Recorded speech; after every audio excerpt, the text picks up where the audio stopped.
ચેનલમાં મારું સ્વાગત છે। આપણે જોઈએ તો આપણે આજે ફાડા લાપસી બનાવીશું। ધનિયા આ આપણે દાણા છે, આપણે કાતર વડે તોડી લઈએ।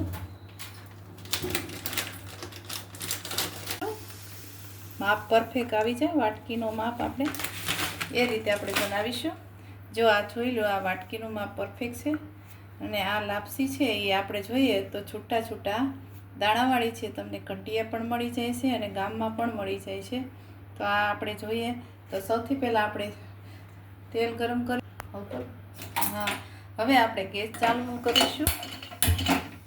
ગેસ ચાલુ કર્યા પછી આપણે પૂરતા પ્રમાણમાં એક વાટકી આપણે ફાડા લાપસી લીધી હોય તો આપણે એક વાટકી સામે ગોળ લેવાનું, એક વાટકી સામે થોડુંક ઘી લેવાનું અને 3 વાટકી સવા વાટકી જેટલું આપણે પાણી એડ કરીશું।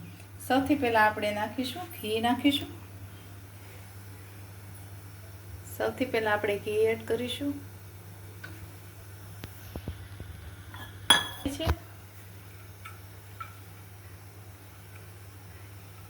ઘી ગરમ થાય પછી આપણે એક લવિંગ નાખીશું, 2 તજ નાખીશું અને એલચીનો પાવડર નાખીશું।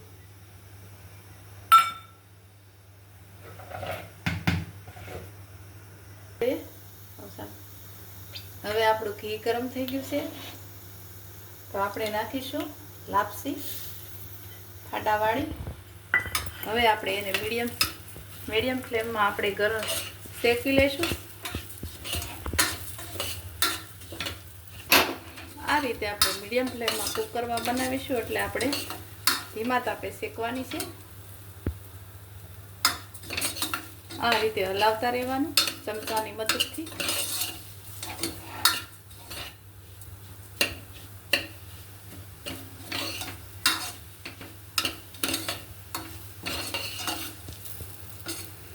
સરસ મજાની લાપસી આપણી છૂટી પડવા મળી છે। હવે દાણા બધા છૂટા પડવા મળ્યા છે।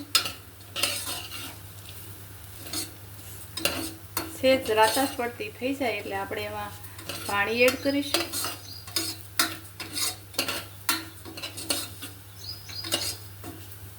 હવે આપણી લાપસી સરસ શેકાઈ ગઈ છે।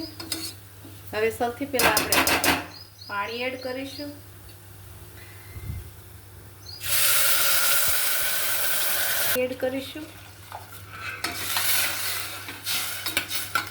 અને 1 વાટકી ગોળ એડ કરીશું।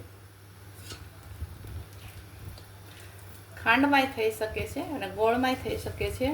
આપણે તવી ઉપર બનાવી હોય તો આપણે ફાડા લાપસીમાં 4 વાટકી જેટલું પાણી નાખવું પડે છે અને આ કુકરમાં બનાવી હોય તો આપણે સવા વાટકી જેટલું પાણી એડ કરીશું। આપણે આ રીતે તમારે હલાવવાની છે।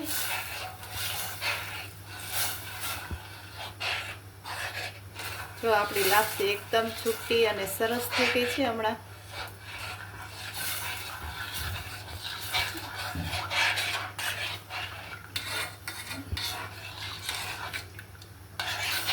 આ રીતે એક રસ થાય તે રીતે હલાવું। બંધ કરીશું।